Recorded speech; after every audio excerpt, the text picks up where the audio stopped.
क्या आप जानते हैं उत्तराखंड के चंपावत जिले में एक ऐसा शहर है जो कि शारदा नदी के तट पर स्थित है, जहां से आप माता पूर्णागिरि के दर्शन भी कर सकते हैं और यहाँ की हसीन वादियों और खूबसूरत लैंडस्केप्स को भी देख सकते हैं। ये जगह फैमिली टूर के लिए एक बहुत ही बेहतरीन स्पॉट है, जहां पर आप भीड़ भाड़ से दूर बजट फ्रेंडली अपनी फैमिली के साथ एक सुकून के पल बिता सकते हैं।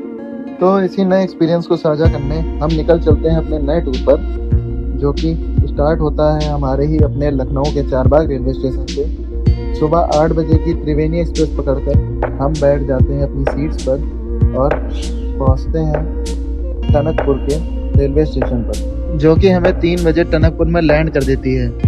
और हम बाहर निकलकर रेलवे स्टेशन पर रास्ते का जायजा लेते हैं और आगे बढ़ते हैं मेन मार्केट रोड की तरफ, जो कि राजा राम चौराहे के नाम से जानी जाती है। ये एक मार्केट एरिया है जहाँ पर बहुत से होटल्स और रेस्टोरेंट भी अवेलेबल हैं, जो कि यात्रियों की सुविधा के लिए हैं। रेलवे स्टेशन से बाहर निकलकर मात्र 600 मीटर की दूरी पर आप यहाँ पर आ सकते हैं और सर्च कर सकते हैं अपने लिए विश्राम की जगह, क्योंकि शाम हो चुकी थी और शाम को 7 बजे मंदिर के कपाट बंद हो जाते हैं। इसलिए हमने रूम पर रुककर सुबह जल्दी चलकर दर्शन करने का प्लान फाइनल किया। अपने होटल रूम में थोड़ी देर आराम करने के बाद शाम को हम निकल चलते हैं शारदा घाट की ओर। ये घाट हमारे होटल रूम से मात्र 1 किलोमीटर की दूरी पर था, जो कि हमने जाते वक्त तो पैदल तय किया, जिसमें हमें कोई भी परेशानी नहीं हुई। साथ में एक्सप्लोर करते हुए जा रहे थे पूरे एरिया को। शाम को पहुंचते ही शारदा घाट पर हमने देखा कि यहाँ पर बहुत सारे लोग नहा भी रहे हैं, नदी के ठंडे पानी का लुत्फ़ उठा रहे हैं। पानी बहुत ठंडा था, तो हम लोगों ने थोड़ा लैंडस्केप का मज़ा लिया, फ़ोटोज़ और वीडियोज़ थोड़ी क्लिक किए। शाम 7 बजे ही शारदा घाट पर आरती का समय हो गया था और तैयारियां चालू हो गई। थोड़ी ही देर में आरती भी स्टार्ट हो जाती है, जिसका हम आनंद लेते हैं। देखते हुए बहुत अच्छा लगा। उसी के साथ हम बाहर निकलते हैं, वापस बैटरी रिक्शा करके अपने होटल के पास पहुंचते हैं और रेस्टोरेंट में एक रुक के खाना खाते हैं। करीब 9 बजे के करीब हम होटल वापस आ जाते हैं और आराम करने लगते हैं, सो जाते हैं, ताकि हम जल्दी सुबह 5-6 बजे उठकर यहाँ से गाड़ी लेकर मंदिर के लिए चढ़ाई स्टार्ट कर सकें और दर्शन जल्दी से जल्दी कर सकें, क्योंकि दोपहर में धूप बहुत हो जाएगी और फिर आपको परेशानी होगी। सुबह करीब 6 बजे अपने होटल रूम से नहा धोकर हम लोग बाहर जैसे ही निकले तो हमें टैक्सी मिल गई, जो कि हमें ले जाती है पूर्णागिरि मंदिर के स्थान पर, जहाँ से चढ़ाई स्टार्ट होती है। वहाँ हम ही उतारते हैं टैक्सी स्टैंड के पास और वहाँ से हम पैदल यात्रा अपनी स्टार्ट करते हैं मंदिर के लिए।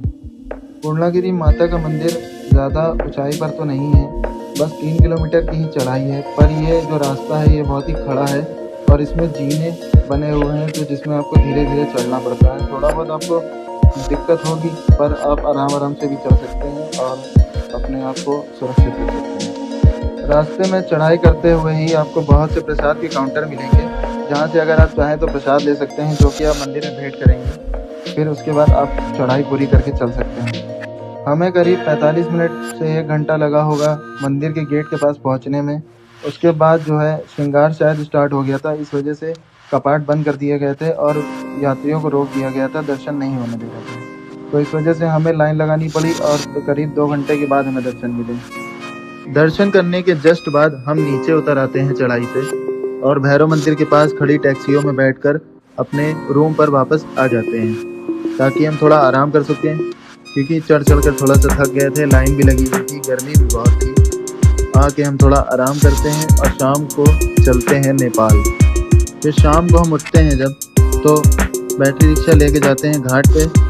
हम थोड़ी देर नहाते हैं वहाँ पे, शरीर को अपने तरोताज़ा करते हैं और फिर चलते हैं सिद्ध बाबा मंदिर की ओर, जो है नेपाल में। वहाँ जाने के लिए भी आपको बैटरी रिक्शा लेना पड़ता है, कम से कम 1 किलोमीटर का रास्ता है। ये बॉर्डर का रास्ता जो कि डैम से होते हुए जाता है, आपको पैदल ही पार करना होता है। करीब 200-300 मीटर का ये डैम है, आप पैदल इसे पार करेंगे तो बॉर्डर पार हो जाएगा, फिर उसके बाद नेपाल आ जाएगा। जैसे ही आप बॉर्डर पर पहुंचेंगे तो आपको बाइक टैक्सी वाले मिल जाएंगे, जो कि आपको 20-20 रुपये सवारी लेकर उतार देंगे मंदिर के पास, जहां से आप पैदल चलकर मंदिर पहुंच सकते हैं सिद्ध बाबा के। तो हम आ गए हैं सिद्ध बाबा के मंदिर पर। पूर्णागिरि माता के दर्शन करने के बाद यहाँ पे आना ज़रूरी माना जाता है, तभी आपकी यात्रा पूरी होती है। थोड़ी ही देर में हमारे दर्शन भी हो गए। हमने प्रसाद चढ़ाया और फिर बाहर आकर वापस अपने रूम की ओर चलने के लिए अग्रसर हुए। फिर से हमें बाइक टैक्सी लेनी पड़ी। उन्होंने हमें बॉर्डर तक उतारा, अपने बैटरी रिक्शा पे बैठे और वहाँ से निकल दिए अपने रूम की तरफ।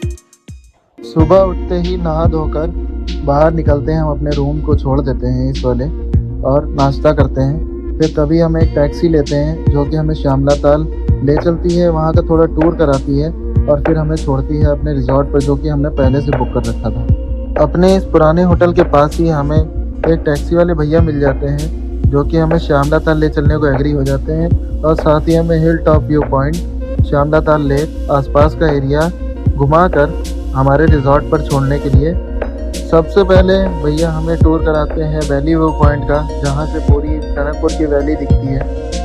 और इसी के साथ हम आगे बढ़ते हैं अपने नेक्स्ट स्टॉप पर जो कि है श्यामला ताल लेक। रास्ते में ही हमें कुछ बेरीज मिल जाती हैं जो कि भैया हमें टेस्ट कराते हैं। फिर इसके बाद हम श्यामला ताल लेक पहुँचते हैं, थोड़ी देर यहाँ का टूर करते हैं, साथ ही एक बगल में कैफ़े में बैठ के थोड़ी सी मैगी नाश्ता करके पहुँचते हैं अपने रिजॉर्ट की तरफ जो कि है श्यामला ताल व्यू रिजॉर्ट। ये रिजॉर्ट श्यामला ताल लेक से पहले ही रास्ते में पड़ जाता है जो कि बनकटिया एरिया के पास स्थित है। ये रिजॉर्ट बहुत ही एकांत में है, आसपास के गांव का एरिया आप देख सकते हैं। इस रिजॉर्ट के व्यू और रूम बहुत ही अच्छे लगे थे मुझे। मैंने इसे ऑनलाइन ही सर्च किया था जहां से मुझे इस रिजॉर्ट का पता चला। मैंने ओनर से बात करी और थोड़े बुकिंग अमाउंट देकर इस अपने 2 रूम बुक करा लिए। साथ ही डिनर के लिए भी बोल दिया था, जैसे कि इंक्लूडेड नहीं था, इसके लिए अलग से चार्जेस होते हैं। अपने अपने रूम्स में सेटल होने के बाद हम थोड़ी देर विश्राम करते हैं और फिर निकल चलते हैं आसपास का एरिया एक्सप्लोर करने। सबसे पहले हम थोड़ा सा रिजॉर्ट का गार्डन एरिया देखते हैं, बाकी फिर बाहर निकलकर आसपास के गांव का एरिया देखते हैं जो कि यहाँ के घर, यहाँ के रास्ते और यहाँ के खेतों का एक्सप्लोर करते हैं।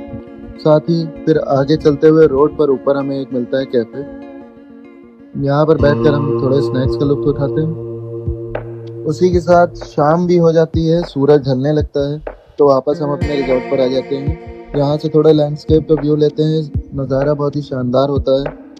और फिर टाइम के साथ ही हम भैया को डिनर रेडी करने के लिए बोल देते हैं, क्योंकि यहाँ के मैनेजर और उनकी टीम ने बहुत ही अच्छा घर जैसे स्वाद का खाना बना के दिया था हमें। साथ ही रात होते हुए हम लोग जल्दी से सो गए फिर उसके बाद, ताकि हमें सुबह 8 बजे की फिर से ट्रेन पकड़नी थी।